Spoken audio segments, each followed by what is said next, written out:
Assalamualaikum warahmatullahi wabarakatuh.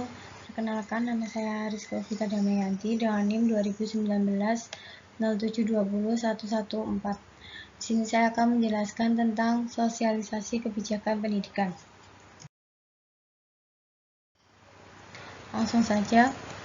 Pengertian dari sosialisasi kebijakan pendidikan yaitu adalah suatu mekanisme penyampaian informasi, suatu sikap dan tindakan yang diambil oleh aktor atau dengan kemufakatan grup pembuat kebijakan sebagai upaya dalam menyelesaikan satu persoalan atau suatu masalah dalam bidang pendidikan.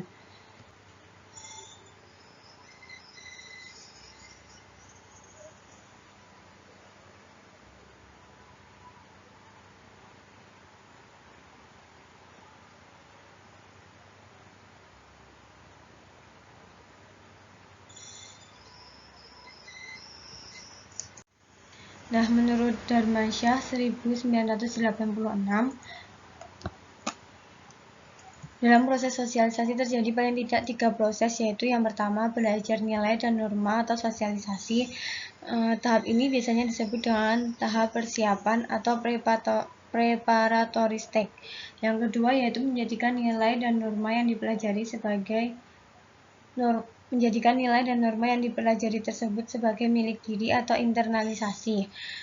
Tahap ini biasanya disebut dengan tahap meniru atau play stage. Yang ketiga yaitu membiasakan tindakan dan perilaku sesuai dengan nilai dan norma yang telah menjadi miliknya atau enkulturasi atau biasanya disebut dengan tahap siap bertindak atau game stage. Tujuan dari sosialisasi kebijakan pendidikan yaitu mengupayakan masyarakat luas memahami dan mampu menginternalisasikan makna dari tujuan dan konsep dari keputusan pemerintah sehingga tercipta kerjasama dan komitmen antara pemerintah dengan masyarakat. Selanjutnya ada strategi sosialisasi kebijakan pendidikan.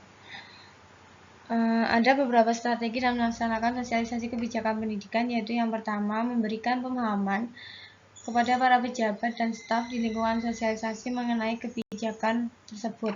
Yang kedua, menjelaskan kepada para aktor dan pegawai melalui seminar, workshop, atau bimbingan teknis. Yang ketiga, yaitu menggunakan berbagai media, berupa media komunikasi seperti poster, leaflet, brosur, spanduk, dan baliho maupun melalui media elektronik seperti cakram optik, media sosial, internet, radio, dan televisi. Dan masih banyak lagi strategi sosialisasi kebijakan yang bisa dilakukan. Yang terakhir yaitu media sosialisasi kebijakan pendidikan. Yang pertama ada brosur atau pamflet atau leaflet. Brosur ini merupakan media yang digunakan sebagai pemasaran untuk mengiklankan produk atau layanan kepada calon konsumen dengan memiliki satu halaman, kadang ada yang dilipat dan juga ada yang dijilid sesuai dengan keperluan. Kalau pamflet yaitu selebaran kertas yang dicetak dengan tujuan untuk memberikan informasi yang lengkap kepada pembaca dan biasanya pamflet memiliki satu topik khusus. Umumnya pamflet ini dibuat lebih ringkas daripada brosur.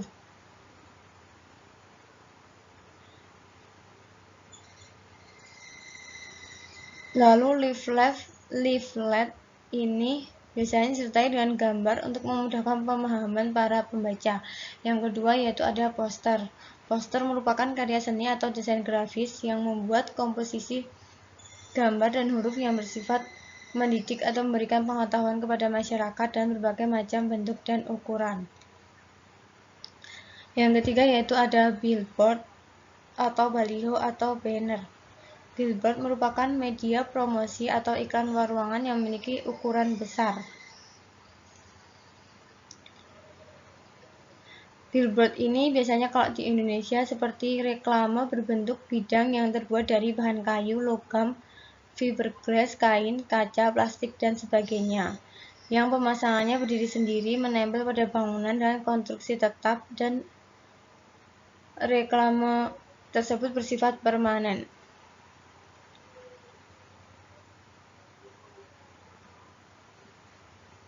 Contoh billboard yaitu lembaga pendidikan bertujuan sebagai sosialisasi atas kebijakan perguruan tinggi mengalokasikan beasiswa kepada calon mahasiswa dan mahasiswa yang ada di kampusnya sehingga menarik banyak peminat kuliah di kampus tersebut. Yang keempat yaitu ada media sosial.